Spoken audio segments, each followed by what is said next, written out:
سیدنا و مولانا ابو القاسم محمد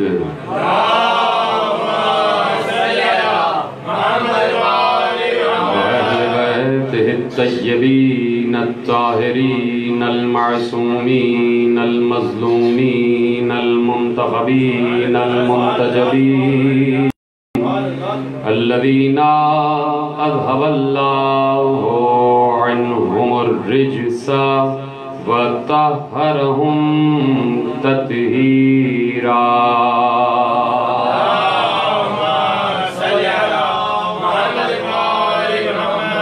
أما بعد فقد قال الله سبحانه وتعالى في محكم كتابه المجيد وفرقانه الحميد وقوله الحق.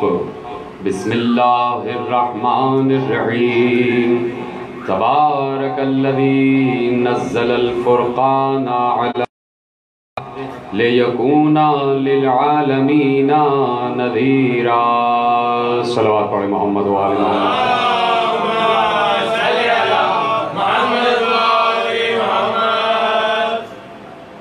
مجالس تفسیر قرآن کا سلسلہ گفتگو 8ویں منزل میں داخل ہو چکا ہے. 1441 ہجری کے ماہ رمضان المبارک کی برکتوں اور سعادتوں سے ہم فیضیاب ہو رہے ہیں، اور چونکہ نزول قرآن کا مہینہ ہے تو اس میں ہم قرآن صامت و قرآن ناطق کا تذکرہ کر رہے ہیں. اللہ نے یہ انتظام و انصرام رکھا ہے کہ قرآن جو یکبارگی قلب رسول پر نازل ہوا، اس کے لیے متفق علیہ تاریخ 23 رمضان المبارک کہی جاتی ہے کہ 23 رمضان کو قرآن کریم قلب رسول پر یکبارگی نازل ہوا. اور خود انتظام قدرتی دیکھ لیجئے کہ 15 رمضان المبارک کو امام حسن علیہ السلام اس دنیا میں تشریف لائے، تو اللہ نے یہ بھی بتا دیا کہ ہم نے وارث کو پہلے اتارا ہے، ورثہ بعد میں اتارا. قرآن کو سمجھانے والے ہم نے پہلے بھیجے ہیں اور کتاب اپنی بعد میں بھیجی ہے. تو اسی لیے ہم نے یہ انتظام رکھا ہے تاکہ تم ہم سے محشر میں یہ شکایت نہ کر سکو کہ ہم تیری زبان نہ سمجھ سکے، ہم تیرا لہجہ نہ سمجھ سکے، ہم تیری آیات نہ سمجھ سکے. تو ہم نے لکھی ہوئی آیات بھی بھیجی اور مجسم آیات بھی بھیجی. ہماری آیات کو آیات ہی سمجھاتے ہیں، ہماری آیات ہی کے ذریعے سے تم تک پہنچ رہی ہیں. تو اس لیے ضروری ہے کہ جو آل محمد نے کہا، یعنی جو وارثان قرآن نے کہا قرآن کے بارے میں، وہ بتایا جائے، نہ یہ کہ اپنی مرضی سے تفسیر کی جائے. اور اگر کوئی اس دور میں یہ کہتا ہے کہ میں اپنی مرضی سے تفسیر کر رہا ہوں، کتاب و سنت میں یہ مسائل مجھے نہیں ملے اور میں اپنی رائے سے اس بات کے بارے میں فتویٰ دے رہا ہوں، تو اس کے لیے خود فرزند رسول نے کہا، امام معصوم نے کہا کہ ایسا آدمی جھوٹ بولتا ہے جو یہ کہے کہ میں کسی مسئلے کے متعلق فتویٰ دے رہا ہوں جو مسئلہ مجھے کتاب و سنت میں نہیں ملا، تو اس مسئلے کے لیے اس کا جواب میں اپنی رائے سے دے رہا ہوں. کتاب و سنت میں نہیں ملا تو معصوم نے کہا، بصائر الدرجات میں لکھا ہوا ہے کہ معصوم نے کہا ایسا آدمی جھوٹ بولتا ہے، اس لیے کہ نہ کتاب میں کوئی کمی ہے نہ سنت میں کوئی کمی ہے. کتاب بھی مکمل ہے اور پیغمبر نے اپنی سنت و سیرت کے ذریعے سے کتاب کے ہر متشابہ کو محکم بنایا. کوئی ایسا مرحلہ نہیں تھا کہ جو تعویل طلب ہو اور پیغمبر نے اس کی تعویل نہ کی ہو. تشنہ تعویل و تفسیر پیغمبر نے کوئی مسئلہ کوئی قضیہ نہیں رکھا. تو اب یہ سوچنا ہی عبث ہے کہ قرآن میں کچھ مسائل کا وجود نہیں ہے کہ جس کے لیے علماء سر جوڑ کر بیٹھ جائیں کہ ہم اس کا حل نکالیں گے. تو اب پیغمبر، میں بار بار عرض کر رہا ہوں کہ پیغمبر پر اس آیت کا نزول بتا رہا ہے. الیوم اکملت لکم دینکم واتممت علیکم نعمتی ورضیت لکم الاسلام دینا. یہ آیت بتا رہی ہے کہ شریعت بھی مکمل ہو گئی، ارکان اسلامی بھی مکمل ہو گئے، قرآن کا نزول بھی مکمل ہو گیا اور قرآن کی تفسیر و تعویل بھی مکمل ہو گئی. یہ نہیں ہے کہ پیغمبر کوئی بات تشنہ تفسیر چھوڑ کر چلے گئے. اور میں نے جیسے کہ پہلی تقریر میں عرض کیا تھا کہ چونکہ 3 کتابیں تورات و زبور و انجیل امت نے اپنے ہاتھ میں لے لی اور نبی کے وسیع سے مطالب نہ لیے تو اللہ نے تینوں کو منسوخ کر دیا اور کہا چوتھا جو ہے قیامت تک جائے گا. چوتھی کتاب کو قیامت تک جانا ہے اور چوتھی کتاب میں تم کوئی تحریف نہیں کر سکتے، اسے اپنے معنی نہیں پہنا سکتے، اسے تم اپنے مطالب میں نہیں ڈھال سکتے. اس لیے کہ ہم نے اپنے نبی سے کہہ دیا تھا کہ اے نبی جاتے جاتے وارث قرآن کا اعلان کر کے جانا اور یہ کہہ کے جانا کہ کچھ بھی کر لو قرآن میں کسی محافظ کے ذمے کر کے جا رہا ہوں، جو کہ اللہ نے کہا کہ اِنَّا نَحْنُ نَزَّلْنَا الذِّكْرَ وَإِنَّا لَهُ لَحَافِظُونَ، ہم نے ہی اس ذکر کو نازل کیا ہے اور ہم ہی اس کی حفاظت کرنے والے ہیں. تو پیغمبر غدیر میں اعلان ولایت کے ساتھ ساتھ یہ اعلان بھی کر رہے تھے کہ اب تک قرآن کا محافظ میں تھا، میرے جانے کے بعد علی ہوگا، میرے جانے کے بعد محافظ قرآن علی ہوگا، علی ہوگا. اب قرآن ہے اور قرآن نے بڑے قضیے حل کیے ہیں، بڑے مسائل حل کیے ہیں. بہت سے لوگوں کو آل محمد سمجھ میں نہیں آتے، محمد و آل محمد سمجھ میں نہیں آتے. میں تو یہ بھی کہوں گا کہ لوگ اشہد ان محمد رسول اللہ تو کہہ دیتے ہیں لیکن محمد کون ہے یہ نہیں جانتے، محمد کیا ہے یہ نہیں جانتے. اور یہ جملہ میں اس وقت تک کہتا رہوں گا کہ امت نہیں جانتی کہ محمد کون ہے، امت نہیں جانتی، نہیں پہچانتی، امت کو معرفت ہی نہیں ہے کہ محمد مصطفیٰ کون ہے. میں یہ جملہ اس وقت تک کہتا رہوں گا جب تک امت کے کسی گوشے سے آواز آتی رہے گی کہ نبی ہم جیسا، ہم نبی جیسے. میں اس وقت تک یہ جملہ کہتا رہوں گا کہ محمد تمہیں سمجھ میں نہیں آئے. اگر آ جاتے ہیں تو کبھی بھی تم اپنے کو نبی جیسا نہ کہتے اور کبھی نبی کو اپنے جیسا نہ کہتے کہ نبی ہم جیسا ہم سا انسان ہے اور ہماری طرح چلتا پھرتا ہے، کھاتا پیتا ہے. تو جس وقت محمد مصطفیٰ کی محمدیت سمجھ میں آ جائے، ان کا دائرہ کار نبوت و رسالت، مقام رسالت سمجھ میں آ جائے تو یقیناً سب سر تسلیم خم کر دیں گے، سب اس در پر سجدہ ریز ہو جائیں گے کہ واقعاً ہم اب تک نہ سمجھے تھے کہ یہ ہیں کون کہ جنہیں اللہ نے انتخاب کر کے بھیجا ہے، جن کے قلب پر اللہ نے اپنے مفہوم کو نازل کیا. دیکھیے جملہ محفوظ کریں کہ جن کے قلب پر، مصطفیٰ کے قلب پر کلام الہی نزول کر کے بتا رہا ہے کہ صرف مصطفیٰ ہے جو لہجہ خدا کو سمجھ سکتا ہے اور کوئی نہیں سمجھ سکتا. اگر ہر انسان اس قابل ہوتا کہ لہجہ خداوندی کو، کلام الہی کو سمجھ سکنے کے قابل ہوتا تو ہر انسان کے قلب پر علیحدہ علیحدہ قرآن نازل ہو جاتا. قرآن ایک ہی تھا لیکن ہر انسان کے قلب پر نازل کرتے ہیں کہ تمہارے لیے بھی ہے، تمہارے لیے بھی، تمہارے لیے بھی ہے. لیکن اللہ جانتا ہے کہ یہ میرا علم ہے اور میرے علم کا احاطہ کوئی نہیں کر سکتا. اب گفتگو آگے بڑھ رہی ہے. کسی نے معصوم سے پوچھا کہ ذات خدا کیا ہے. میں اکثر یہ جملے کو دہراتا ہوں تاکہ یہ جملے راسخ ہو جائیں ذہن انسانی میں، ذہن بشر میں اور خصوصیت کے ساتھ ذہن مسلمان میں یہ جملے راسخ ہو جائیں کہ معصوم سے پوچھا گیا. اور میں پھر کہتا ہوں کہ کبھی مطالعہ کریں محمد و آل محمد کی ان تمام تر توانائیوں کا میں توحید،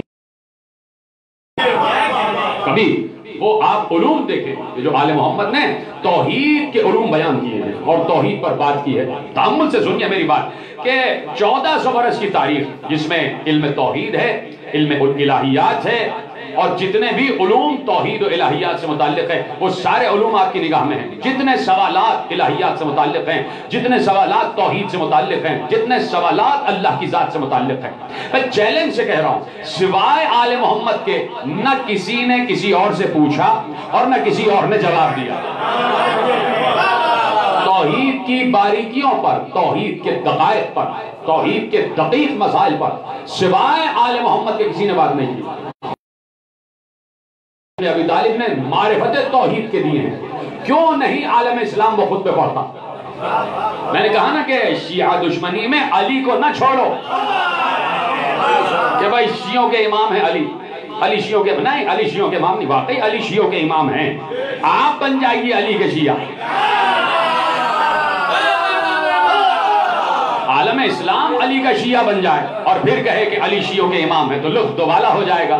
تو شیعوں کی اختلاف میں، شیعوں کی دشمنی میں علی کو پڑھنا نہ چھوڑو. اور آج میں کہتا ہوں کہ ذرا سا تعصب کی اہمیت کو ہٹا کر آج رات موقع مل جائے تو نہج البلاغہ پڑھے، عالم اسلام کا ہر فرد. آپ اپنے ملاؤں کے کہنے میں نہ آئیں، اس لیے کہ یا تو ملا کی مانے یا علامہ اقبال کی مانے. علامہ اقبال نے پہلے کہہ دیا تھا دین ملا فی سبیل اللہ فساد. علامہ اقبال نے کہہ دیا تھا کہ ملا کا دین صرف اور صرف یہ ہے کہ وہ اللہ کی راہ میں فساد، یعنی کہتا ہے کہ اللہ کی راہ میں کر رہا ہوں، اصل میں وہ اصلاح نہیں کرتا، وہ فساد کر رہا ہوتا ہے. تو اپنے ملا کا کہنا نہ مانے، اس لیے کہ ہمارے ہاں اندھی تقلید نہیں ہے. ہمارے ہاں اندھی تقلید نہیں ہے، ہم بھیڑ بکری نہیں ہیں. ہوگی عرب میں وہ مثل مشہور کہ عوام کلا نام، کہ عوام بھیڑ بکریوں کی طرح نہیں. عوام بھیڑ بکریوں کی طرح نہیں ہے. بھیڑ بکریوں کی طرح وہ عوام ہیں کہ جن کے پاس دماغ تو ہے، عقل نہیں ہے. بھیڑ بکریاں وہ عوام ہیں جن کے پاس دماغ ہے لیکن عقل نہیں ہے، اور عقل ہے استعمال نہیں کرتے. تو جہاں عقل ہے وہاں فکر ہے، جہاں فکر ہے وہاں شعور ہے، جہاں شعور ہے وہاں تفہم ہے، جہاں تفہم ہے وہاں تفکر ہے، جہاں تفکر ہے وہاں تعقل ہے، اور جہاں تعقل ہے وہاں عرفان ہے، اور جہاں عرفان ہے وہاں سلمان ہے.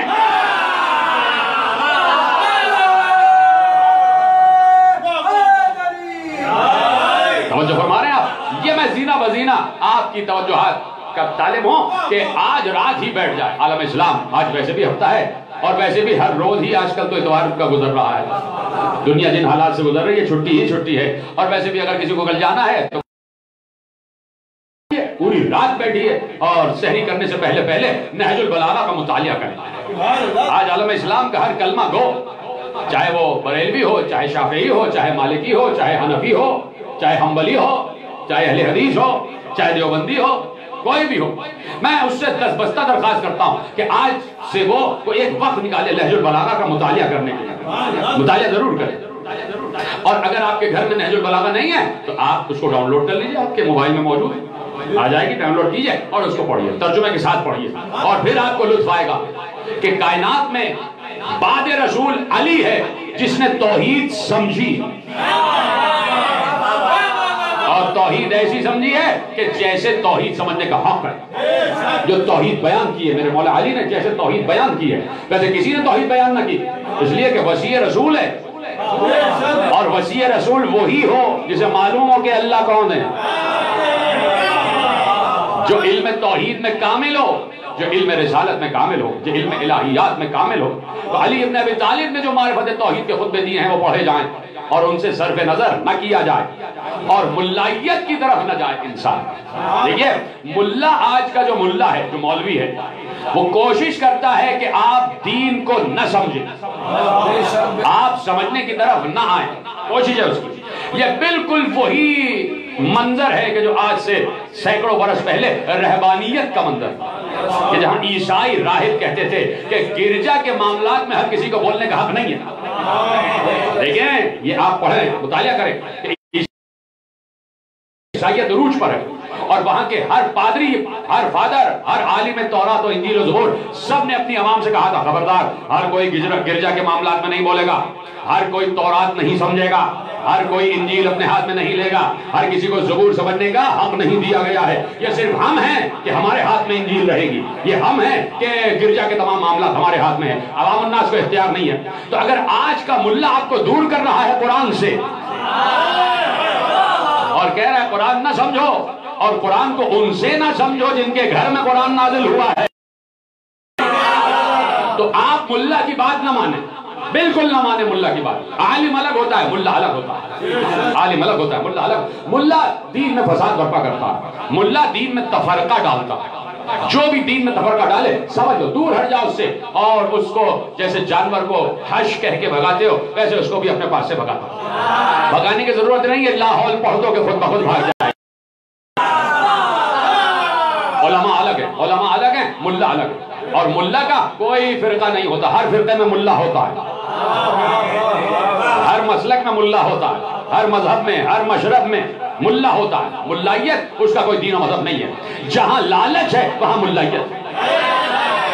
جہاں نا تفہمی ہے، جہاں ناشعوری ہے، وہاں ملائیت ہے۔ تو میں اس لیے دس برسہ گزارش کرتا ہوں کہ میرے جتنے عالم اسلام کے تمام برادران اسلامی ہیں وہ سب علی کو پڑھیں ضرور، وہ سب مطالعہ علی ضرور کریں۔ یہ نہ کہیں کہ شیعوں کا امام ہے تو چھوڑ دیا جائے علی کو، علی کو پڑھیں، محمد و آل محمد کو پڑھیں، اور خصوصیت کے ساتھ مصطفیٰ کو پڑھیں۔ میں اب آپ سے قرآن کی ایک آیت آپ کے حوالے کرتا ہوں، چلیے یہیں سے بات کا آغاز ہو رہا ہے۔ قرآن کی ایک آیت آپ کے حوالے کرتا ہوں۔ عالم اسلام میں تقریباً روزانہ جتنی تعداد میں مجالس دیکھی جا رہی ہیں، میں سب کا شکر گزار ہوں اور باتیں پہنچ رہی ہیں۔ میں ایک آیت آپ کے حوالے کرتا ہوں، اور اس آیت کی تفسیر میں حدیث میں پیش نہیں کروں گا، اس تفسیر میں اس آیت کی تفسیر میں لاجک پیش کروں گا۔ میں آپ کی چھٹی اس کو مخاطب کروں کہ اس آیت میں حدیث موجود ہے، اس میں قول معصوم موجود ہے، ہر آیت اپنی تفسیر رکھتی ہے، اور میں بار بار کہہ رہا ہوں کہ ہمارے یہاں تفسیر بالرائے صریحاً حرام ہے۔ ہمارے یہاں اپنی رائے سے تفسیر کی اجازت نہیں دی گئی ہے، اس لیے کہ اگر ہمارے یہاں اپنی رائے سے تفسیر کی اجازت دے دی گئی تو اس کا مطلب ہے کہ معصوم قرآن کو نامکمل چھوڑ کر گیا، اپنی مرضی سے تفسیر نہیں ہے، اپنی مرضی سے تعویل نہیں ہے، اس لیے کہ معصوم نے ہر آیت کی تفسیر بھی کی ہے، تعویل بھی کی ہے۔ اس لیے میں کہہ رہا ہوں کہ ہم جو بیان کر رہے ہیں یہ بیان تفسیر قرآن ہے، تفسیر قرآن نہیں ہے۔ معصوم نے جو تفسیر کی ہے وہ بیان کی جا رہی ہے، نہ کسی عالم کو، میں پھر کہہ رہا ہوں، نہ کسی عالم کو، نہ کسی علم کو، نہ کسی مرجع تقلید کو اجازت ہی نہیں ہے کہ قرآن کی تفسیر اپنی سمجھ سے کرے، کسی کو اجازت نہیں ہے۔ یہ میرے تمام علماء کا متفقہ فیصلہ، اس لیے کہہ رہا ہوں کسی کو اجازت نہیں ہے کہ کوئی اپنی مرضی سے تفسیر کرے، اس لیے کہ مفسر قرآن صرف آل محمد ہے، صرف وہ ہے مفسر قرآن، وہ ہیں کہ جن کے قلب پر قرآن نازل ہوا ہے۔ میں نے کہا ایک آیت آپ کے حوالے کرتا ہوں، اور آپ کی جس کو سکس سینس، چھٹی حس کہتے ہیں، جو بالکل یعنی اگر آپ اس کو بروئے کار لائیں تو بہت سی باتیں خود کو سمجھ میں آ جاتی ہیں۔ اب میں صرف آیت پڑھوں گا اور اس کا ترجمہ، اور آپ کی تفکر کو، تفہم کو، تعقل کو، تدبر کو، شعور کو دعوت دوں گا کہ اس کے پیچھے تفسیر کیا چھپی ہوئی ہے۔ ذرا اس پیرائے سے بھی، اس زاویے سے بھی بات کی جائے۔ قرآن کہہ رہا ہے سورہ مبارکہ طلاق کی آخری آیت، اللہ الذی خلق سبع سماوات ومن الارض مثلہن یتنزل الامر بینہن لتعلموا ان اللہ علی کل شیء قدیر وان اللہ قد احاط بکل شیء علما۔ قرآن کی آیت حوالہ دے دیا، جا کے پڑھ لیجیے گا قرآن کی آیت۔ اللہ کہہ رہا ہے اللہ الذی، اللہ وہ ہے، خلق سبع سماوات ومن الارض مثلہن۔ دیکھیے قرآن میں تذکرہ ہے 7 آسمانوں کا، سبع سماوات، 7 ارضین نہیں ہے، 7 زمینوں کا تذکرہ نہیں ہے، لیکن ہم بار بار کہتے ہیں 7 آسمان 7 زمین، 7 آسمان 7 زمین، 7 آسمان 7 زمین۔ معصوم سے پوچھا گیا 7 زمینیں کیسے ثابت ہے؟ کہا اسی آیت سے ثابت ہے۔ کیسے؟ اللہ الذی خلق سبع سماوات ومن الارض مثلہن، اللہ وہ ہے کہ جس نے 7 آسمانوں کو خلق کیا اور ان جیسی زمینوں کو خلق کیا۔ تو ہر آسمان کے ساتھ زمین ہے۔ تو میں نے کہا بعض چیزوں میں تفسیر پوچھنے کی ضرورت نہیں ہوتی۔ خلق سبع سماوات ومن الارض مثلہن، اسی کے مثل زمینیں خلق کیے۔ اب یہاں سے ثابت ہو گیا 7 آسمان 7 زمین۔ یہ کیا زمینیں ہیں، یہ کون سے آسمان ہیں، اس کی گفتگو الگ ہے۔ میں نے کہا نا کہ آیت کا ظاہر ہوتا ہے، اور معصوم نے کہا ایک ایک آیت کے 70,000 باطن موجود ہیں۔ اگر اس تفسیر کو کوئی نہیں مانتا تو اس کا مطلب اس نے قرآن کو محدود مانا۔ جس نے قرآن کو محدود مانا، علم کو محدود مانا، جس نے اللہ کے علم کو محدود مانا اس نے اللہ کو محدود مانا، اور جو اللہ کو محدود مانے وہ سب کچھ ہے، مسلمان نہیں ہے۔ وہ سب کچھ ہے، مسلمان نہیں۔ تو اللہ جس آیت کو نازل کر رہا ہے، جس حرف کو نازل کر رہا ہے، جن جملوں کو نازل کر رہا ہے، اس کے ہزاروں معنی موجود ہیں، ہزاروں زاویے موجود ہیں۔ اسی لیے کہہ رہے ہیں کہ قرآن معجزہ ہے۔ معجزہ یعنی جہاں عقل جس چیز کو سمجھنے سے عاجز آ جائے، عجز و انکساری کی منزل پر آ جائے۔ تو اب میں نے آیت آپ کے حوالے کی، اللہ الذی خلق سبع سماوات ومن الارض مثلہن، اللہ وہ ہے کہ جس نے 7 آسمان اور 7 زمین خلق کی۔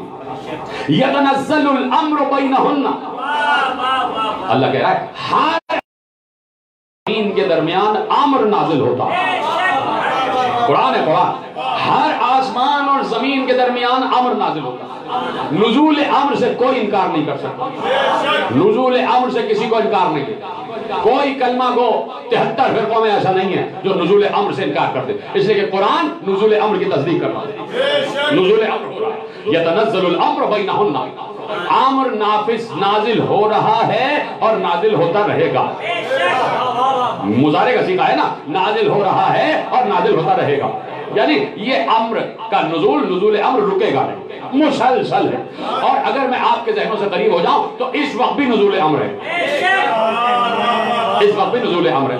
اور اب نزول امر کے لیے قرآن نے 3 راتیں مخصوص کر دی کہ بھائی شب قدر کی 3 راتیں ہیں کہ جس میں تلاش کر لیتا شب قدر کون سی ہے، اور اسی ایک شب قدر میں نزول امر ہوتا ہے، اور وہ ہم شب قدر والی تقریر میں انشاءاللہ آگے عرض کریں گے۔ ابھی یہاں تک کے لیے میں آپ کو روکتا ہوں۔ یتنزل الامر بینہن، ہر آسمان اور زمین کے درمیان امر نازل ہوتا ہے۔ اللہ نے بات کر دی نزول امر کی، اور اب اللہ کہہ رہا ہے کہ تمہیں پتا ہے کہ ہم آسمانوں اور زمینوں کے درمیان امر کو کیوں نازل کرتے ہیں۔ دیکھیے قرآن کو ایسے قریب ہو کے سنا بھی کریں اور محسوس کیا کریں۔ تمہیں معلوم ہے کہ ہم 7 آسمان اور زمین کے درمیان امر کو نازل کیوں کرتے ہیں، نازل کیوں کرتے ہیں امر کو۔ اب اللہ نازل کرنے والا ہے امر کا، اور اللہ ہی نزول امر کی وجہ بیان کر رہا ہے۔ تو اب اس نزول امر کی وجہ پوچھنے کے لیے کسی حدیث کی ضرورت نہیں ہے، خود قرآن کی آیت اگلے جملے میں نزول امر کا سبب بیان کرتا ہے نا۔ اب اللہ پوچھئے اللہ سے کہ یا اللہ کیوں نزول امر کیوں ہے، امر کو کیوں نازل کرتا ہے 7 آسمان اور 7 زمین کے درمیان۔ آواز دی لِتَعْلَمُوا، تاکہ ہم تمہیں بتا دیں۔ اب روکا ہے میں نے، لِتَعْلَمُوا تاکہ تم جان لو، لِتَعْلَمُوا تاکہ تمہیں ادراک ہو جائے، لِتَعْلَمُوا تاکہ تمہیں علم ہو جائے، لِتَعْلَمُوا تاکہ تمہیں معرفت ہو جائے، لِتَعْلَمُوا تاکہ تم سمجھ سکو جتنے مطالب ہو سکتے ہیں۔ یتنزل الامر بینہن لِتَعْلَمُوا، ہم آسمانوں اور زمین کے درمیان امر نازل کرتے ہیں کیوں؟ لِتَعْلَمُوا تاکہ ہم تم پر یہ ثابت کر دیں۔ کیا ثابت کر دیں؟ کیا ثابت کر دیں؟ ان اللہ علی کل شیء قدیر، ہم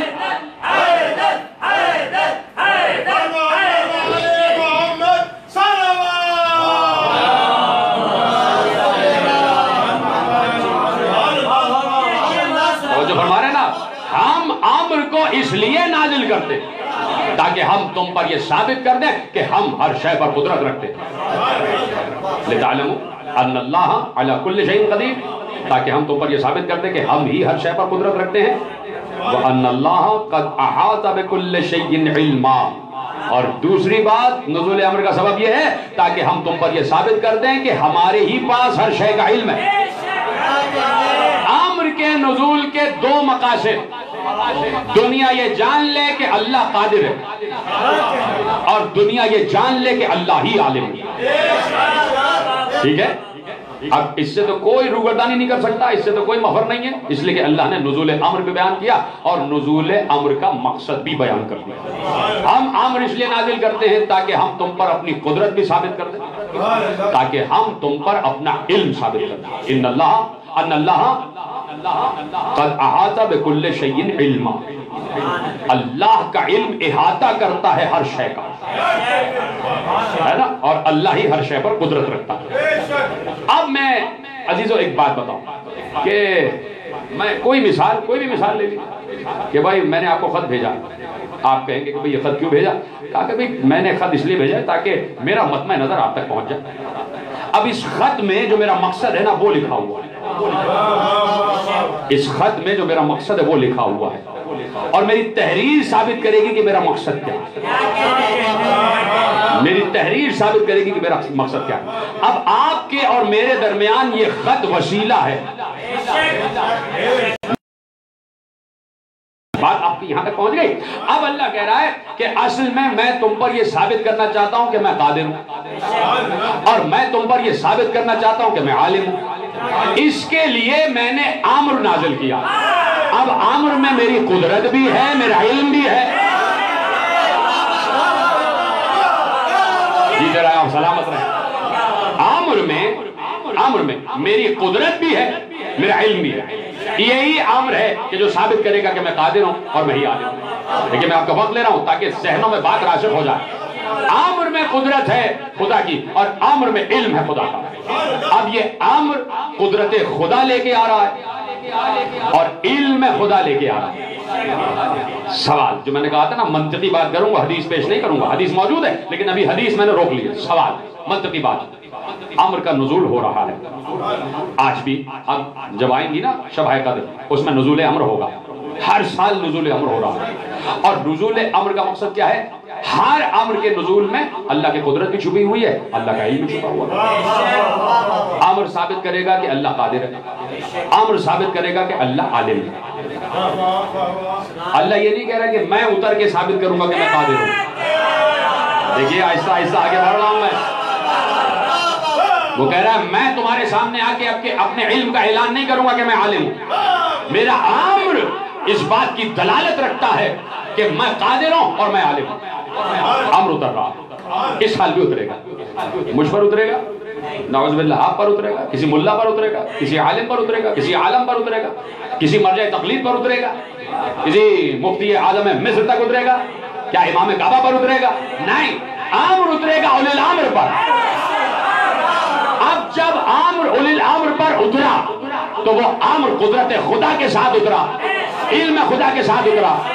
اب اس امر کا مقصد ہے کہ وہ قادر بھی ثابت ہو جائے, وہ عالم بھی ثابت ہو جائے. لیکن اللہ نہیں بتا رہا کہ میں قادر ہوں, اللہ نہیں بتا رہا کہ میں عالم ہوں. وہ امر اپنے اندر قدرت امر پر نازل ہو رہا ہے. اب اولی الامر کی ذمہ داری ہے کہ بتائے کہ وہ قادر ہے تو کیسا ہے, وہ عالم ہے تو کیسا ہے.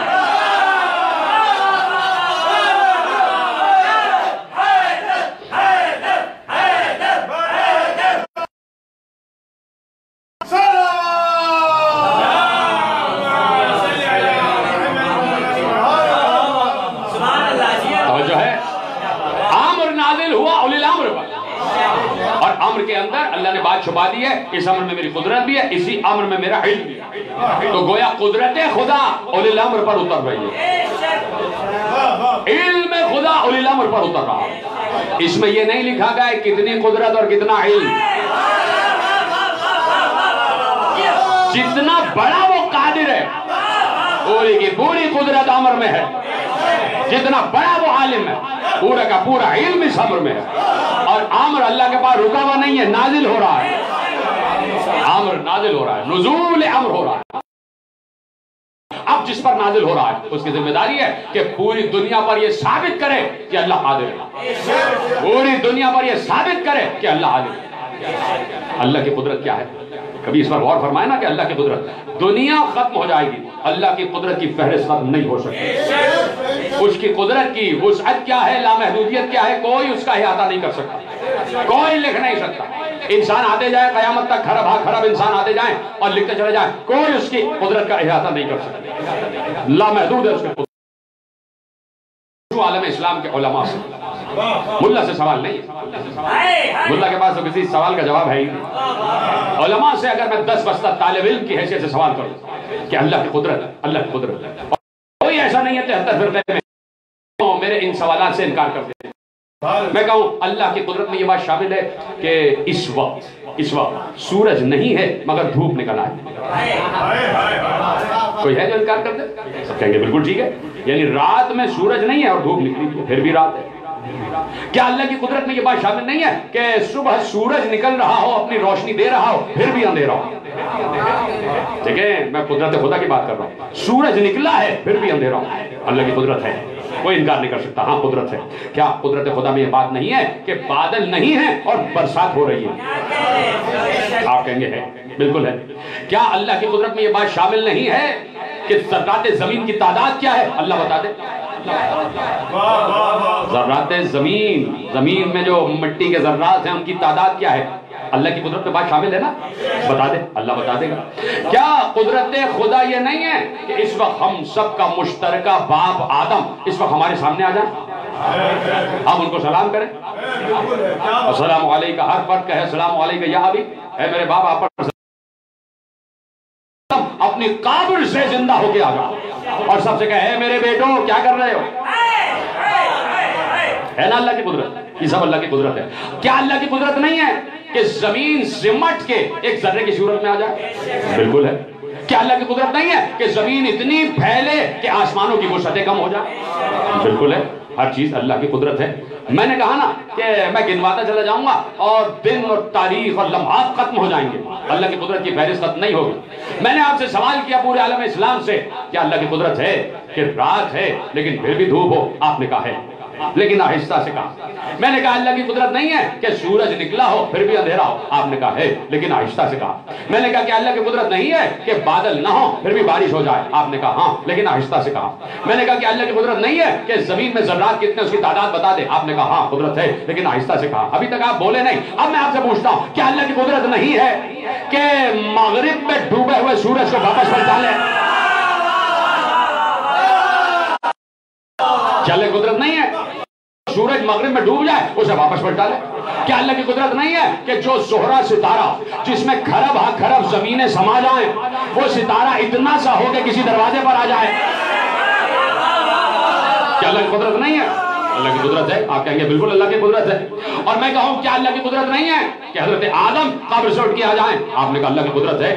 میں نے ہر بات کہی اور آپ بتاتے گئے، لیکن جب میں نے یہ بات کہی کہ سورج پلٹ آئے تو آپ نے زور سے بتایا. میں نے یہ بات کہی کہ ستارہ اتر آئے، آپ نے زور سے بتایا. اب کیا اللہ کی قدرت نہیں ہے کہ وہ عورت کو مرد اور مرد کو عورت بنا دے؟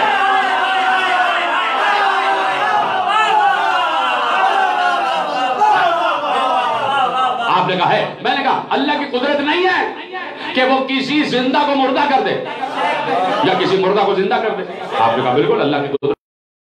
سورج پلٹانا اللہ کی قدرت، ستارہ اتارنا اللہ کی قدرت، مرد کو عورت عورت کو مرد بتانا اللہ کی قدرت، مردے کو زندہ زندے کو مردہ کرنا اللہ کی قدرت، بن بادل برسات اللہ کی قدرت، سورج کا پلٹنا اللہ کی قدرت، دن میں رات کا آ جانا اللہ کی قدرت. یہ ساری اللہ کی قدرتیں ہیں.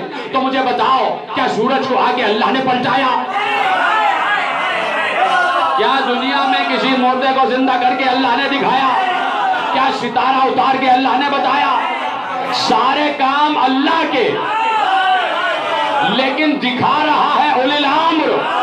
وجہ یہ ہے کہ امر اتر رہا ہے اولی الامر، اور اولی الامر ثابت کرے گا کہ سورج پلٹا کے بتا رہا ہوں کہ وہ قادر ہے، ستارہ اتار کے بتا رہا ہوں کہ وہ قادر ہے.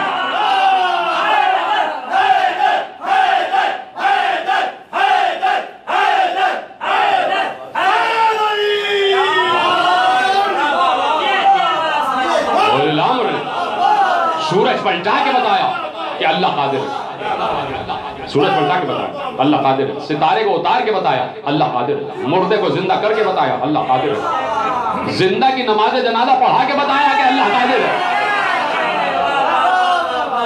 ہے. عورت کو مرد مرد کو عورت بنا کے بتایا اللہ قادر ہے. تو یہ کس کی ذمہ داری ہے کہ اللہ کو قادر ثابت کرے؟ اولی الامر کی. ہائے ہائے ہائے، اولی الامر کی ذمہ داری ہے کہ وہ اللہ کی قدرت ثابت کرے. اور اب بات رہ گئی کہ اللہ ہر شے کا علم رکھتا ہے، تو اللہ نے آ کے نہیں کہا سلونی، اولی الامر نے کہا سلونی.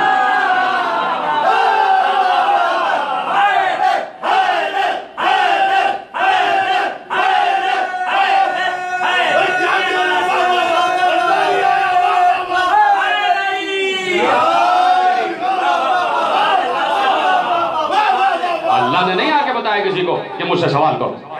اولی الامر نے کہا مجھ سے سوال کرو، اس لیے کہ مجھے یہ ثابت کرنا ہے کہ اللہ کے پاس ہر شے کا علم موجود ہے. تو اولی الامر اگر مردہ زندہ کر رہا ہے تو اپنے کو منوانے کے لیے نہیں، اللہ کو منوانے کے لیے.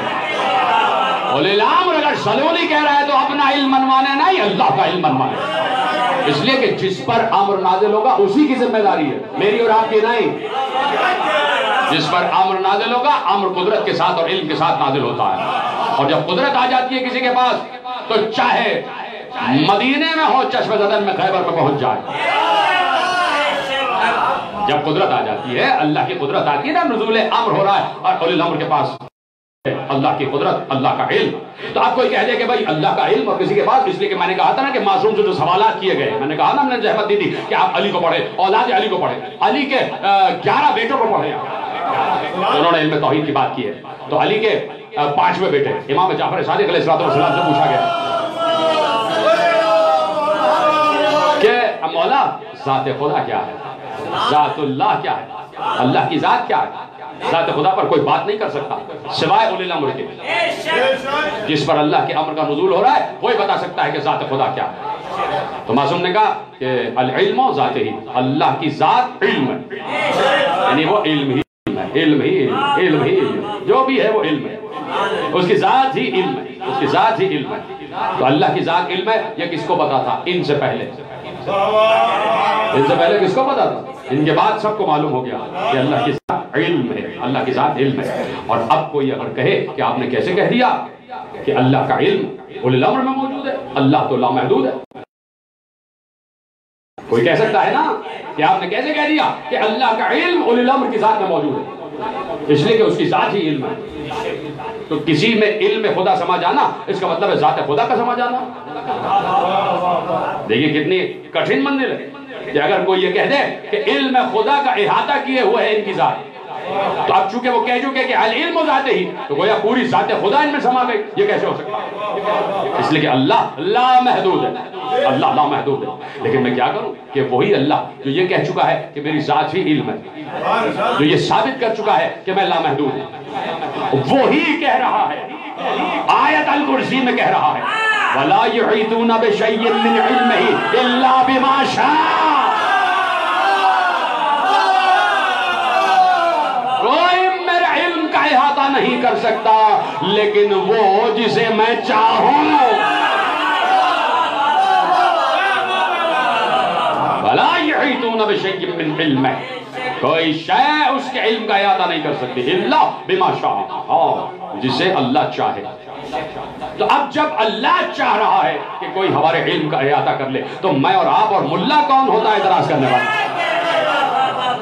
اور اسی لیے میں کہہ رہا ہوں کہ پڑھے لکھے حضرات جو علماء عالم اسلام اور جو پڑھے لکھے طلباء عالم اسلام سن رہے ہیں تو وہ ان امور پر غور کریں. پڑھیں نہیں، قرآن کو رک رک کر پڑھیں، تفسیر کے ساتھ پڑھیں، اور تفسیر لیں ان سے جن کے صحن میں جبریل اترا ہے، جو باہر دروازے کے کھڑے ہوئے. تفسیر ان سے لیں کہ جن کے گھر میں جبریل اترے، جن کے صحن میں جبریل. تو اب ملا کی یہ بات، کسی بھی مکتب کا ملا ہو وہ یہ باتیں نہیں سمجھ سکتی. عالم سمجھتا، ہمارے علماء کو ہمارا سلام، عالم سمجھتا، ملا نہیں سمجھے گا. اور جو نہ سمجھ لے، جو نہ سمجھے سمجھ لینا ملا ہے. جو نہ سمجھے آل محمد کو سمجھ لینا ملا ہے. کٹ ملا ہے، کچ بحث ہے اور کٹ حجت ہے. وہ نہیں سمجھنا چاہتا کہ بلکہ وہ تسلیم نہیں کرنا چاہتا کہ کوئی مجھ سے بھی بڑا ہو. یہ ملا کی حسد ہے. کسی بھی مسلک کا ملا ہو حسد کرتا ہے آل محمد سے. عالم حسد نہیں کرتا. جو عالم ہوگا وہ حسد نہیں کرے گا، جو ملا ہوگا وہ حسد کرے گا. اگر ایسا نہ ہوتا کہ حسد نہ کی جا رہی ہوتی تو کبھی اللہ سورہ نساء میں یہ نہ کہتا ہم یحسدون الناس علی ما آتاہم اللہ من فضلہ. تم آل ابراہیم سے کب تک حسد کرتے رہو گے؟ حسد کب تک کرو گے؟ حاسدین قیامت تک رہیں گے. توجہ ہے آپ کی؟ حاسدین قیامت تک رہیں گے. اللہ کبھی نہیں سمجھ سکتا. اس کی وجہ کیا؟ اس کی وجہ میں ایک روایت آپ کے حوالے کرتا ہوں. روایت آپ کے حوالے کرتا ہوں کہ وجہ کیا ہے کہ ملائیت پسند اور ذہنی ملا وہ آل محمد کو کیوں نہیں سمجھ پا رہے؟ چاہے ہمارے مسلک کو کوئی ملا ہو، چاہے کسی بھی مسلک کا کوئی ملا ہو. آج تو آپ دیکھ رہے ہیں نا آپ کے مسلک کے جو ملا ہیں وہ دوسروں کو آل محمد سے دور کر رہے ہیں اور اپنوں کو بھی آل محمد سے دور کر رہے ہیں. اپنوں کو بھی آل محمد سے دور کر رہے ہیں. خود نہیں بتا رہے کہ اتنا بڑا سیٹ اپ کن پیسوں سے چلا رہے ہیں. ذاکرین کے پیسوں پر بڑا اعتراض ہے. کہاں سے پیسہ آ رہا ہے؟ کہاں سے پیسہ آ رہا ہے اتنا بڑا سیٹ اپ چلانے کا؟ کہ لاہور میں اتنی بڑی جاگیر خریدی ہوئی آپ نے اور پورا نظام آپ کا چل رہا ہے. پیسہ کہاں سے آ رہا ہے؟ آڈٹ ہونا چاہیے، آڈٹ ہونا چاہیے. اور میں اپنے کے مقتدر علماء کے ذریعے اپنے اس مسلک میں جو مراجعین ہیں نا جو قوم اور نجف میں رہتے ہیں ان تک پیغام پہنچ جائے کہ وہ خمس لینے والوں کا بھی آڈٹ کروائیں. جو خمس لے کر تقسیم کر رہے ہیں کیونکہ تقسیم صحیح نہیں ہو رہی. سادات آج بھی بھوکے ہیں. سادات کی بیٹیاں بیٹھی ہوئی ہیں شادی کے انتظار میں، سادات کے سروں پر چھت نہیں ہے، سید کسی کے سامنے ہاتھ نہیں پھیلا رہا، اور اگر کہیں کوئی سید بھوک سے رو رہا ہے، افلاس سے رو رہا ہے، تو یہ خمس کے نظام کا نقش ہے کہ سادات تک ان کا حق نہیں پہنچ، اور یہ جو خمس ہے یہ شریعن سادات کا حق ہے، یہ شریعن سیدوں کا حق ہے، اولاد زہرا کا حق ہے، ذریت فاطمہ کا حق ہے۔ میں پوچھنا چاہتا ہوں کہ آڈٹ ہونا چاہیے خمس کا بھی، آڈٹ ہونا چاہیے، لیکن ذاکرین کے پیسوں کا سب کو پتا ہے۔ میں تو الحمدللہ کبھی طے نہیں کرتا، لیکن اگر کوئی طے بھی کر رہا تو یہ طے کرنے سے تو آپ کو اور معلوم ہو گیا کہ کتنے لیے ہیں اس نے، اس کا تو آڈٹ ویسے ہی ہو گیا۔ ذاکرین کا تو پتہ ہے نا کہ کہاں سے پیسے آ رہے ہیں، اس بانیہ مجلس نے دے دی، اس بانیہ مجلس نے دے دی۔ حالانکہ آپ اگر پڑھ لیں تو ہر امام نے ذاکر کو نذرانے دیے، پڑھیے کامل الزہرا بھی پڑھیے، دمۃ الثاقبہ بھی پڑھیے، ساری سے اور معصومین کا تذکرہ اس میں لکھا ہوا ہے کہ معصومین نے ذاکرین کو جب کچھ نہیں تھا تو اپنے گھر کی خواتین پس پردہ جو بیٹھی تھی کہا کہ لے کے آؤ، ایک پوٹلی لائے، کنیز ایک پوٹلی لا کے دیتی، وہ پوٹلی وہ ذاکر کو دی، شاعر کو دی۔ جب اس نے پوٹلی کھولی تو اس میں دیکھا کہ کسی کے گوشوارے ہیں، کسی کی انگشتری ہے، یعنی بیویوں نے اپنے زیور اتار کے دے دیا، کہا کچھ بھی نہیں ہے یہ ذکر حسین کے سامنے۔ کیا آپ یہ روایتیں جعلی روایتیں سمجھتے ہیں؟ ٹھیک ہے وہ بات صحیح نہیں ہے کہ پیسے مانگ کے لیے جائے، ٹھیک ہے، لیکن ہم کہنا چاہتے ہیں کہ یہ اتنے بڑے بڑے سیٹ اپ کہاں سے چل رہے ہیں، ان کا آڈٹ ہونا چاہیے، ایک آڈٹ نظام خمس کا بھی ہونا چاہیے، خمس کے آڈیٹرز ہونے چاہیے، اور دیکھیں ہر گلی محلے میں وہ اپنے نمائندے جاری کریں، ہمارے مراجعین اپنے نمائندے جاری کریں تاکہ یہ پتہ چل جائے کہ ہر مستحق خمس کو اس کا حق پہنچ رہا ہے، سہم سادات بھی صحیح جگہ جا رہا ہے اور سہم امام بھی صحیح جگہ جا رہا ہے، یہ خمس کا نظام صحیح ہو جائے، اربوں ڈالرز خمس ادھر سے ادھر ہو رہا ہوتا ہے، یقین فرمائیں ہمارے ہاں خمس دینے والوں کی کمی نہیں ہے، آپ چلے جائیں پابندی سے خمس دے رہے ہیں، میرے والد تک اور ہم خود، ہمارے آج گھر میں بھی ہمارے یہاں رمضان میں ہی خمس نکالا جاتا ہے، اور ہم خود دیکھ رہے ہوتے ہیں کہ کہاں کون مستحق ہے وہاں تک پہلے پہنچتا ہے۔ تو یہ ایک بہت بڑا نظام معصوم چھوڑ کے گئے، بہت بڑا نظام چھوڑ کے گئے معصوم، تاکہ امت پریشان نہ ہو، قوم ملت پریشان نہ ہو۔ سلامتی کے لیے بلند ترین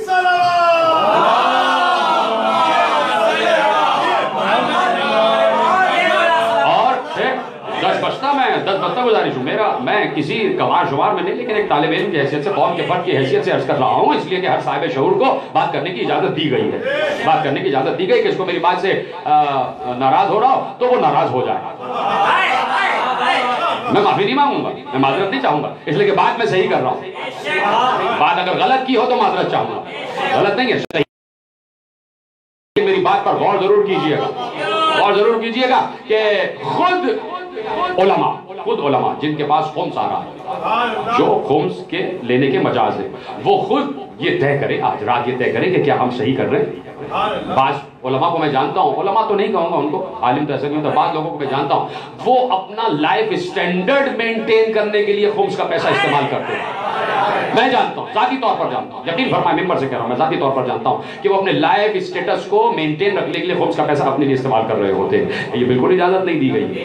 تو خود وہ علماء جو وکلاء ہیں ہمارے مراجعین کے، وہ خود ذرا رات کو اپنے آپ سے بات کریں میں ٹھیک کر رہا ہوں یا نہیں، اور پھر دوسرے دن اپنے آپ کو خود آڈٹ کے لیے پیش کر دیں، خود اپنا آڈٹ نظام، وہ کہیں گے صاحب آپ کون ہوتے بولنے والے، یہ ہم جانے اور معصوم جانے، تو پھر بہت سی باتیں ہیں، اگر ذاکر پیسہ لے رہا ہے تو حسین جانے اور ذاکر جانے،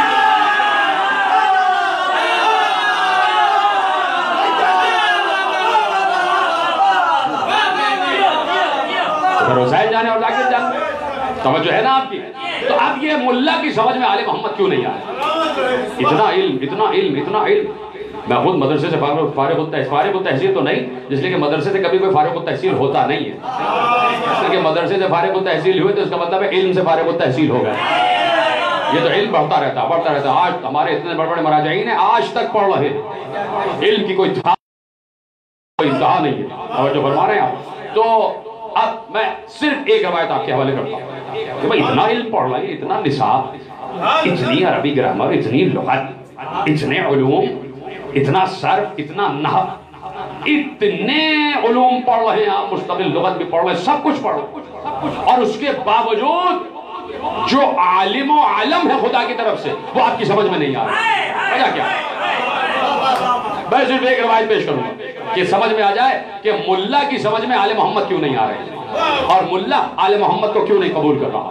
میں نے کہا کسی بھی مسلک کا ملا ہو اس کی بات کر رہا ہوں، چاہے میرے مسلک کا ہو چاہے کسی بھی مسلک کا ہو، عالم کی بات نہیں کر رہا، ملا کی بات کر رہا ہوں کہ اتنا علم حاصل کر رہے ہیں، مسلسل مدرسے میں پڑھے ہوئے ہیں اور پڑھے جا رہے ہیں اور پڑھے ہوئے ہیں، پھر آل محمد سے اتنا بغض کیوں ہے؟ آپ سمجھ رہے ہیں نا کہ جو کچھ ان دنوں باتیں ہو رہی ہیں، عزاداری پر حرف، عزاداری پر تنقید، مراسم عزا پر تنقید، ماتم پر تنقید، زنجیر و قمع پر تنقید، سلسلہ عزا پر تنقید، اور کون؟ ہمارے یہاں کا عالم۔ تو ایسا کیوں ہے؟ اور میں روایت پڑھوں گا ایک عالم کی جو واقعاً عالم ہے، جاؤ پڑھو علماء کا سلسلہ، اشکلینی تا خمینی، علماء کا ایک سلسلہ ہے کہ جنہوں نے آل محمد کا حق محفوظ بھی کیا ہے اور تشہیر بھی کیا۔ آغا محمد ابن یعقوب کلینی، اور اس کے علاوہ 2 حوالے اور ہمارے یہاں کے مقتدر روایت ہیں اور میں آپ کے حوالے کرتا ہوں۔ اب وہ لکھتے ہیں کہ 7ویں امام موسی کاظم علیہ السلام کا درجہ، اب ختم ہو رہی ہے بات، اور یہیں سے آپ کی ذہانتوں کا امتحان ہے کہ میں نے آپ کے سامنے سوال کیا رکھا اور میرے اور اس میں راوی کے ایک چچازاد بھائی ہے، محمد ابن فلان راوی کا نام لکھا ہوا ہے، اور کہا کہ میرے ایک چچازاد بھائی جن کا نام حسن بن عبداللہ تھا، بڑے بزرگ، بڑے عالم بزرگ، بڑے متقی بزرگ، بڑے پرہیزگار بزرگ، بڑے نمازی، بڑے روزے دار، بڑے عابد شب بیدار، یہ تمام خصوصیات ان میں موجود اور بزرگ، اور کہا کہ وہ امر بالمعروف و نہی عن المنکر کرنے میں چوکتے نہیں تھے، ان کی نماز بھی مشہور، ان کا روزہ بھی مشہور، ان کا تقوی بھی مشہور، ان کی پرہیزگاری بھی مشہور، ان کا اٹھنا بیٹھنا، ان کی نفاست، ان کا لباس، یہ سب مشہور، یہاں تک کہ وہ بادشاہ کے دربار میں جاتے، خلیفہ کے دربار میں جاتے، خلیفہ احترام میں کھڑا ہو جاتا، امور دیکھتے تو خلیفہ کو بھی ڈانٹتے تھے، بادشاہ کو بھی ڈانٹتے تھے، اور بادشاہ ان کی بزرگی کے احترام میں چھپ رہے تھے۔ آپ سوچ رہے ہیں کتنا بلند کردار، عالم بھی ہے، زاہد بھی ہے، پرہیزگار بھی ہے، متقی بھی ہے، نمازی بھی ہے، روزے دار بھی کر رہا ہے، حج بھی کر چکا ہے، زکات دینے والا بھی ہے، امر بالمعروف بھی ہے، نہی عن المنکر بھی ہے، نت سکھ سے درست بھی ہے، سجا ہوا بزرگ اور ڈانٹنے والا شریعت اسلامی کے نفوذ میں، سب چیزیں بادشاہ احترام کرتا۔ کہا کہ ایک مرتبہ مسجد میں آئے تو میرے ساتھ میں امام وہاں تشریف فرما تھے، مسجد میں بیٹھے ہوئے، امام کی نگاہ ان پر پڑی، آواز دی، حسن بن عبداللہ قریب آؤ، وہ قریب آئے، سلام کیا، امام نے جواب سلام دیا، کہا کہ ہم تمہارے تمام اعمال کو دیکھتے ہیں، پسند ہے ہمیں تمہارے اعمال، بادشاہ کے دربار میں تمہارا جا کے ڈانٹنا اور تمہارا علم، تمہارا تقوی، تمہاری پرہیزگاری، سب ہمیں علم ہے، سب کچھ ہے، لیکن تمہارے پاس معرفت نہیں ہے۔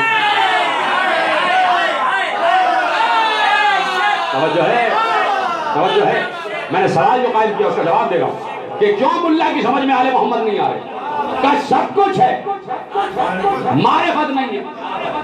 اب حسن بن عبداللہ نے پلٹ کے سوال کیا گردن جھکا کے کہ جعلت فداک ومل معرفہ، کیا کہنے؟ یہ معرفت ہوتی کیا اور یہ معرفت کہاں سے ملے گی؟ کہاں سے معرفت حاصل کروں؟ یہ معرفت کیا ہے؟ مل معرفہ، مل معرفہ۔ امام نے کہا اذهب، جاؤ باہر نکلو، وَاطْلُبِ الْحَدِيث، علم حدیث حاصل کرو، علم حدیث پڑھو، علم حدیث پڑھو۔ انہوں نے پلٹ کے پوچھا عمن، کس سے پڑھوں؟ کیا کہنے؟ کس سے پڑھوں؟ امام نے کہا عن فقہاء اہل مدینہ، جاؤ بھائی اہل مدینہ کے فقہاء سے پڑھ لو، جاؤ اہل مدینہ کے فقہاء سے پڑھ لو۔ وہ چلے گا، انہوں نے کئی مہینے علم فقہ، علم شریعت حاصل کیا، جو کچھ علم حاصل کر سکتے تھے کیا، پھر کئی مہینوں بعد پھر امام سے ملاقات ہوئی، بعض اوقات بعض روایت میں لکھا ہے سال بعد، بعض میں مہینوں بعد امام سے ملاقات ہوئی، امام کو سلام کیا، جواب سلام ملا، اور اب امام سے کہا کہ میں نے علم حاصل کر لیا، جو بھی کر سکتا تھا، کہا سناؤ کیا علم حاصل کیا؟ جو کچھ علم حاصل کیا تھا اتنے عرصے میں سب کا سب امام کو سنایا، جب سنا چکے تو کہا مولا کیا ہے؟ کہا سب کا سب غلط، باطل،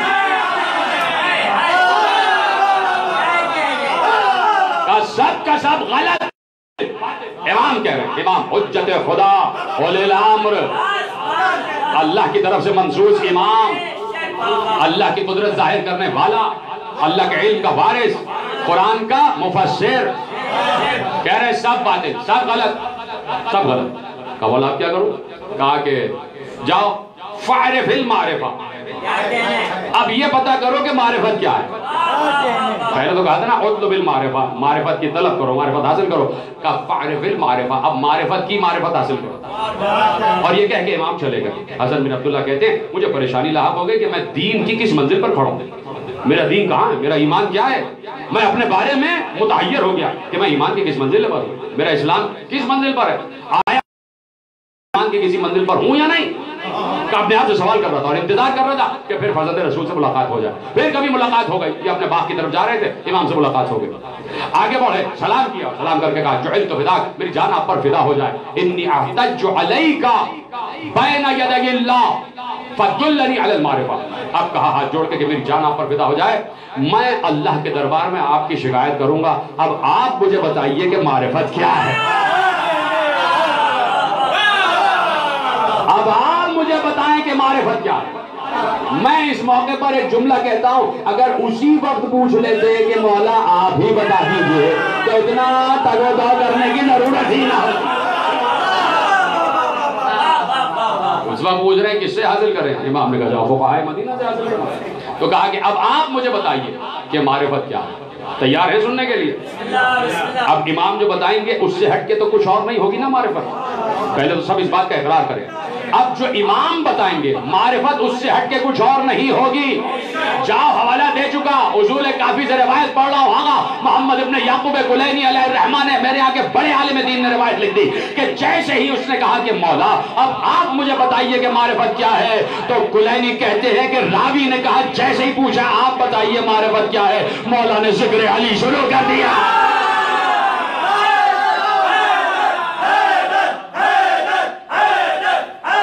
یہ ہے معرفت۔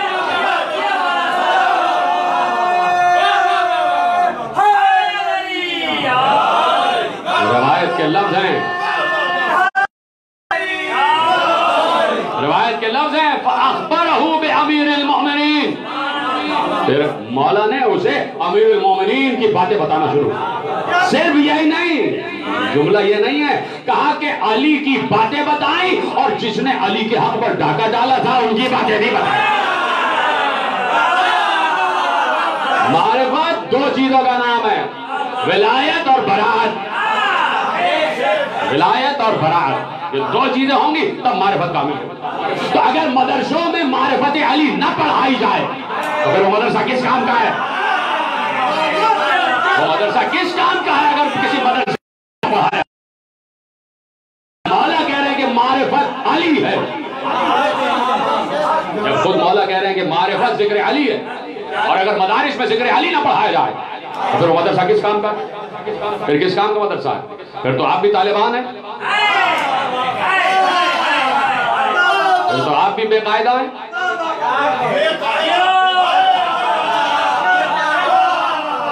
تو آپ بھی وہی ہیں۔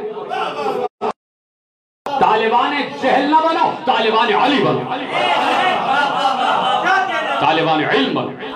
اور وہ علم کیا ہے؟ وہ علم ہے ذکر علی، وہ علم ہے محبت علی، وہ علم ہے معرفت علی، وہ علم ہے اخلاق علی، وہ علم ہے شمائل علی، وہ علم ہے حمائل علی، وہ علم ہے رفتار علی، وہ علم ہے گفتار علی، وہ علم ہے اخلاق علی، وہ علم ہے علی ہی علی،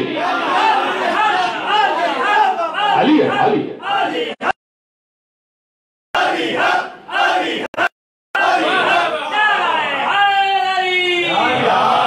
ایسا ہی نہیں پیغمبر نے کہہ دیا تھا کہ انا مدینۃ العلم وعلی بابها، انا باب الحکمت، انا دار الحکمت وعلی بابها، میں دار حکمت ہوں، علی دروازہ ہے، میں شہر علم ہوں، علی دروازہ ہے۔ اور جب رسالت اپنے کر دے ولایت کو، جب رسول اپنے قد سے علی کو بلند کر دے تو اپنی مرضی سے بلند نہیں کیا ہے تو کیا ہے۔ رسول اپنی مرضی سے کوئی کام نہیں کر سکتا، نہ قول نہ فعل، نہ قولا نہ فعلا، اللہ کی مرضی سے ہر عمل انجام دیتے ہیں۔ تو اگر غدیر میں رسول علی کو بلند کر رہے ہیں تو یہ رسالت ولایت و امامت کو بلند کر رہی ہے، اور بتا رہی ہے کہ اگر معرفت ہے تو یہی ہے، معرفت حاصل کرنا تو علی کی معرفت حاصل کرنا۔ اس لیے کہ تم میں سے سب، چاہے مومن ہو چاہے منافق ہو، چاہے مسلم ہو چاہے کافر ہو، سب کو دائرہ اسلام میں رہنے کے لیے اشہد ان محمد رسول اللہ کہنا پڑے گا۔ تو اشہد ان محمد رسول اللہ دائرہ اسلام میں رکھتا ہے اور علی ولی اللہ دائرہ ایمان میں لاتا ہے۔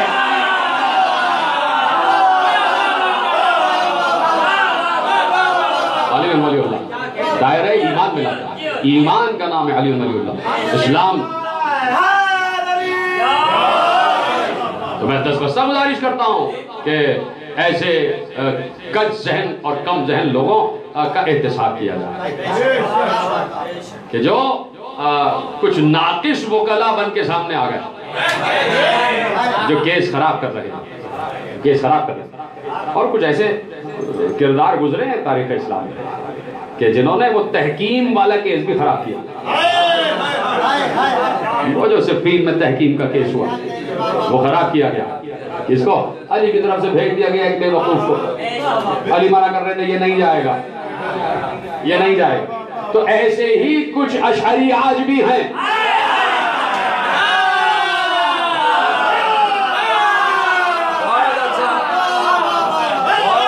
ان اشعریوں سے پیچھا چھڑاؤ، ان اشعریوں سے پیچھا چھڑاؤ، ان کو اشرفیاں چاہیے تو وہ اشرفی کے پاس چلے جائیں۔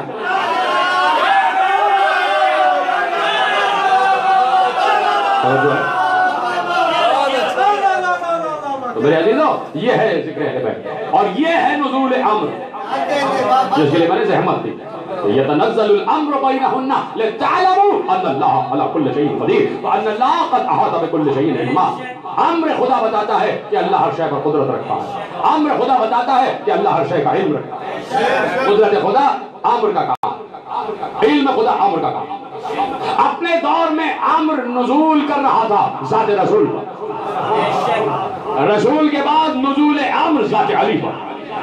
علی کا کام تھا ثابت کریں اللہ قادر ہے، اللہ عالم ہے۔ علی کے بعد نزول امر حسن کے پاس، حسن کا کام تھا کہ ثابت کرے کہ اللہ قادر ہے، اللہ عالم ہے۔ حسن کے بعد نزول امر حسین کے پاس، حسین کا کام تھا کہ اللہ صاحب کو ثابت کرے کہ اللہ قادر ہے، اللہ عالم ہے۔ اور بتاؤ کیا حسین نے ثابت نہیں کیا؟ کیا حسین نے ثابت نہیں کیا؟ ارے پچھلے جتنے گزر گئے سب نے اپنی قدرت و علم سے ثابت کیا کہ اللہ قادر و عالم ہے۔ حسین نے اپنی مظلومیت سے ثابت کیا کہ اللہ قادر و عالم ہے، مظلومیت سے ثابت کیا اللہ قادر ہے، اللہ عالم ہے۔ اس لیے کہ جو قادر و عالم ہوتا ہے اسی سے عشق کیا جاتا ہے۔ حسین نے کہا اللہ قادر ہے، اللہ عالم ہے، تو اللہ سے عشق کیا جائے گا، اللہ سے محبت، اللہ کا وصل اختیار کیا جائے گا، اور حاصل ہو جاتا ہے۔ لفظ بدل دوں، جب وصل و قرب محبوب حاصل ہو جاتا ہے پھر محب چاہتا ہے کہ میری ذات ذات ہی نہ رہے، میری ذات اسی کی ذات کا حصہ بن جائے۔ حسین وصل و قرب محبوب کی منزل پر جب آئے تو کہا کہ پروردگار اب چاہے رگے گردن کٹ جائے یا لاش پر گھوڑے دوڑ جائے، مجھے کسی تکلیف کا احساس نہیں پروردگار، اس لیے کہ میں نے تجھے محبوب مانا، میں نے تجھے معشوق مانا۔ اور پروردگار جب تو میرے وصل و قرب کی منزل پر آ گیا تو پروردگار اب مجھے گردن کٹنے کا احساس ہے، اب گھوڑے میری لاش پر دوڑ جائیں کوئی احساس نہیں، اس لیے کہ میں محبوب کے وصل کی منزل پر آ گیا، میں قرب محبوب کی منزل پر آ گیا۔ حسین کائنات واحد ہستی کا نام ہے کہ جس سے اللہ نے پوچھا ہے اے حسین تیری مرضی کیا ہے، تیری مرضی کیا ہے؟ دنیا پوچھتی ہے اللہ تو بتا تیری مرضی کیا ہے؟ اللہ نے کربلا میں حسین سے پوچھا یا ایتھا النفس المطمئنہ ارجعی الی ربک راضیۃ مرضیہ، آجا اپنے رب کی بارگاہ میں کہ میں تجھ سے راضی، تو مجھ سے راضی ہو جا، تو مجھ سے راضی۔ تو حسین نے بتایا کہ راضیۃ مرضیہ کسے کہتے ہیں؟ پروردگار علی اکبر کے جگر پر برچھی لگ جائے میں تجھ سے راضی، پروردگار قاسم کی لاش گھوڑوں سے پامال ہو جائے میں تجھ سے راضی، پروردگار اول محمد کے لاشیں آ جائیں میں تجھ سے راضی، پروردگار عباس کے بازو کٹ جائیں میں تجھ سے راضی، اور پروردگار یہی نہیں تو اتنا بلند ہے کہ میں سب کچھ قربان کر رہا ہوں، پروردگار 6 مہینے کا علی ازرا گلے میں تیر لگ جائے میں تجھ سے راضی۔ میں تجھ سے راضی. اور اے پروردگار اب میرے پاس کچھ نہ رہا. اگر مشیت و حکمت نہ ہوتی تو زین العابدین کو تیری راہ میں قربان کرتا, لیکن امامت کو آگے بڑھنا ہے تیری ہی مشیت کے تحت. تو پروردگار اب میں رہ گیا ہوں, میں تیری بارگاہ میں آ رہا ہوں, میرا گلا تیری بارگاہ میں حاضر ہے, چاہے ایک ضرب سے کٹے چاہے 13 ضربوں سے کٹے. پروردگار ہر ضرب سے اللہ اکبر کی آواز آئے گی, ہر ضرب سے لا الہ الا اللہ کی آواز آئے گی. حسین کے لہو کی دھار نے زمین کربلا پر لا الہ الا اللہ لکھ دیا اور دنیا کو بتا دیا اللہ ہے. جو نہیں ہوتا اس کے لیے گردن نہیں کٹائی جاتی, جو نہیں ہوتا اس کے لیے گھر نہیں لٹایا جاتا. آؤ میں گردن کٹا رہا ہوں, میں گھر لٹا رہا ہوں, میں اپنے بچوں کی قربانیاں دے چکا. اور پروردگار میں نے اپنا گلا دے دیا, لیکن ابھی بھی تو بہت عظیم ہے, کچھ اور نہیں بچا. پروردگار میں اپنی بچی سکینہ کے رخسار دے رہا ہوں, کچھ اور نہیں بچا. پروردگار میں اپنی بہن زینب کی چادر دے رہا ہوں. پروردگار یہ سب تیری راہ میں ہے, اس لیے کہ تو عظیم ہے, تو اتنا عظیم ہے سب کچھ قربان ہو جائے پھر بھی تیری عظمت بلند رہے گی, قربانیاں پست ہو جائیں گی. ختم ہو گئی گفتگو. آخری جملے تقریر کے راوی کہتا ہے کہ میں نے حسین کو دیکھا کہ حسین ایک ایک لاش اٹھا کے لا کے مقتل میں رکھتے, اور جب مقتل میں رکھتے تو دو زانو ہو کے بیٹھ جاتے. آخری جملے پڑھنے جا رہا ہوں, آپ کی آواز گریہ بلند ہو رہی ہے, جہاں جہاں حضرات دیکھ رہے ہیں وہ بھی گریہ کر رہے ہوں گے. دو جملے پڑھ رہا ہوں اور یہ تمام مصائب کے جملے جتنے سامعین و ناظرین ہیں سب کے مرحومین کو ہدیہ کر رہا ہوں کہ اس کا ثواب تمام ارواح المومنین مومنات کو پہنچ جائے. کہ ایک بار حسین جیسے ہی مقتل میں آتے دو زانو ہو کے بیٹھ جاتے, لاشیں کو اٹھاتے, اٹھا کر ایسے آسمان کی طرف رکھ کر کہتے اللہم تقبل منا ھذا القربان, پروردگار ہماری طرف سے یہ قربانی قبول فرما. اور یہ کہہ کر آہستہ سے لاشیں کو ارے آخری جملے پڑھنے جا رہا ہوں. حسین کا سر نو کے سنا پر آ گیا, حسین کا سر نو کے سنا پر آ گیا. آندھیاں چل رہی تھی, سورج کو گہن لگ چکا تھا, فرات کا پانی نیزہ اچھل رہا تھا, شام غریبہ بھی آ گئی, خیمے بھی جل گئے. ایک بار فضا کہتی ہے کہ میں نے شریکت الحسین کو دیکھا, میں نے ثانیہ زہرا کو دیکھا, میں نے وقت کی خدیجہ کو دیکھا کہ ایک بار علی کی بڑی بیٹی انہیں چلتے ہوئے خیام کی رات سے اٹھی, مقتل کی طرف گئی جہاں حسین کا لاشا سربریدہ لاشا پڑا ہوا تھا. اسی شان حسین سے زینب بیٹھی دو زانو اپنے بھائی کے لاشے کا اٹھایا, آسمان کی طرف رخ کر کے کہا اللہم تقبل منا ھذا القربان, پروردگار ہماری طرف سے یہ قربانی.